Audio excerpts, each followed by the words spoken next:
Man v. Food isn't just taking a bite out of Minnesota, it's going whole hog. 3 upcoming episodes of the Travel Channel series will focus on culinary challenges in Minneapolis, St. Paul and Duluth. The Minneapolis outing, in which host Casey Webb tackles a 4-pound banh mi at loose sandwich, a new twist on the Jucy Lucy at Blue Door Pub and brunch at Betty Danger's Country Club, premieres Monday.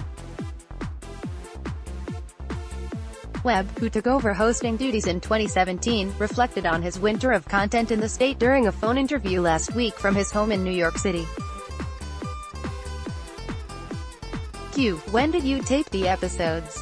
A. It was one of the craziest weeks of filming yet. We were in the Twin Cities during the Super Bowl, which was invigorating. The energy around the cities was intense with everyone gearing up for the game. That helped build momentum when folks came to cheer us on. When we were in Duluth in April, it was snowing, which gave us the chance to go dog sledding. I'm a little kid when it comes to that stuff. I love a snow day, even though I'm a grown man.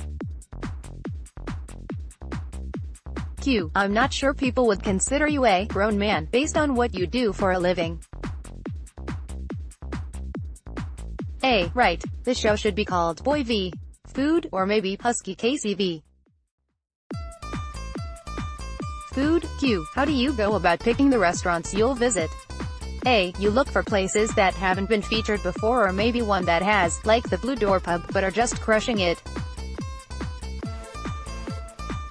I first had a Jucy Lucy a couple years ago at Met's Bar and it was great to see Blue Door's 2.0 version of it.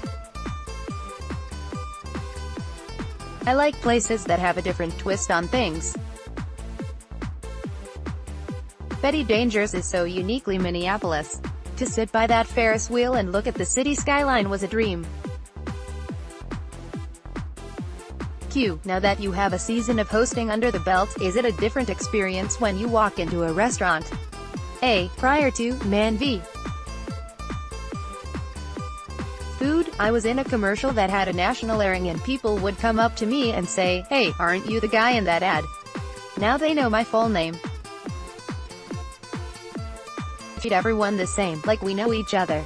That may slow production down, but I don't care.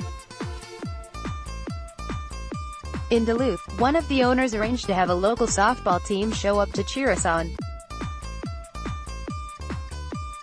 They were so excited to have us there. Q. Did you find that level of excitement across the state? Do Minnesotans consider themselves to be in the same class as other regions with more reputable reputations for good food? A. I think you guys are doing great. What I love most about the show is having conversations with chefs and the people eating their food about how passionate they are.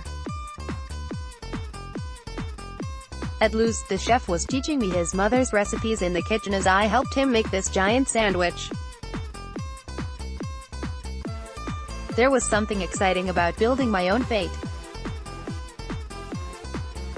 Q. It's one thing to spot like Minneapolis, but I'm guessing your presence means even more when you're visiting a place like Duluth. How much better is the food getting in cities that size? A. The world has changed dramatically since the show started. Those types of towns have a lot more to offer and they deserve to be heard.